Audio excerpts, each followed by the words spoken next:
gasoline prices are soaring. OPEC and Russia aren't coming to the rescue energy. Ministers from major oil and gas producers, including Saudi Arabia and Russia, decided during a virtual meeting on Thursday to stick to their plan to gradually increase production. The coalition said in a statement that it will increase output by only 400,000 barrels per day in December. Even as the world debates the end of fossil fuels at COP26 in Glasgow, OPEC and its partners were facing calls from major energy consumers including the United States, Japan and India to open the taps wider to help bring down prices. Speaking at the climate summit on Tuesday, Biden said that rising gasoline prices are a consequence of the refusal of Russia or the OPEC nations to pump more oil. The price of Brent crude oil, the global benchmark, has doubled over the past year to $83 per barrel as the global economy rebounds from its pandemic slump. Bank of America predicts that prices will zoom even higher and hit $120 per barrel by June 2022. OPEC members produce about 40% of the world's crude oil. OPEC has been coordinating production decisions in recent years with other major suppliers, including Russia, as part of a larger grouping called OPEC+. It has been adding back supplies that were slashed during the pandemic when demand collapsed, but in a very gradual way in a bid to meet rising consumption without triggering sharp price falls.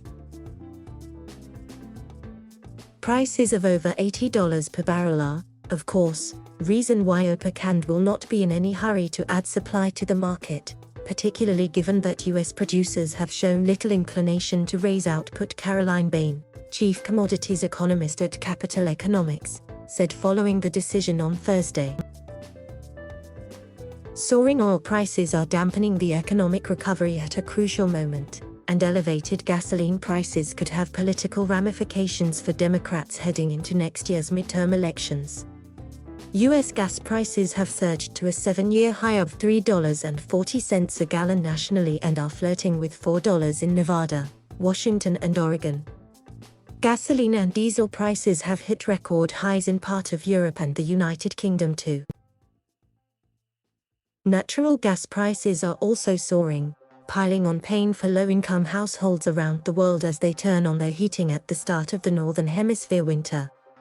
The external flex on OPEC and from oil-producing countries is mounting, especially from the United States, and has led to speculation that if the alliance itself doesn't add supply to the market, the United States, possibly in coordination with other states, will be forced to quell the oil price rally by releasing crude from strategic reserves, said Rystad energy analyst Louise Dixon.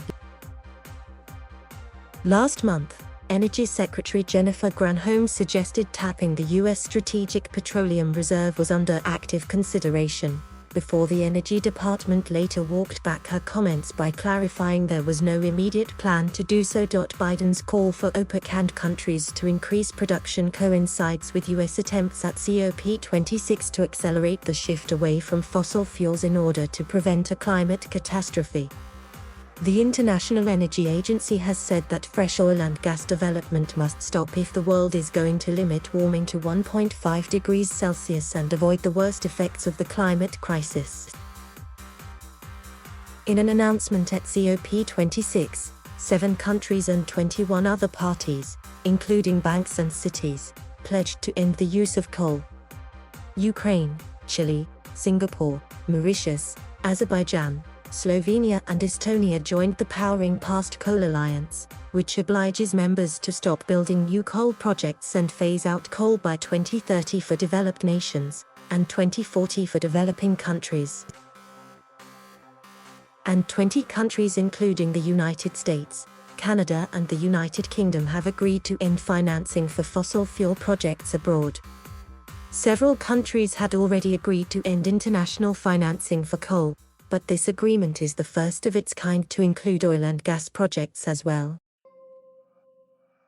On the surface, it seems like an irony, but the truth of the matter is, the idea we're going to be able to move to renewable energy overnight and, from this moment on, not use oil or not use gas or not use hydrogen is just not rational, Biden told reporters on Sunday. Matt Egan contributed reporting. Thank you for watching. Please subscribe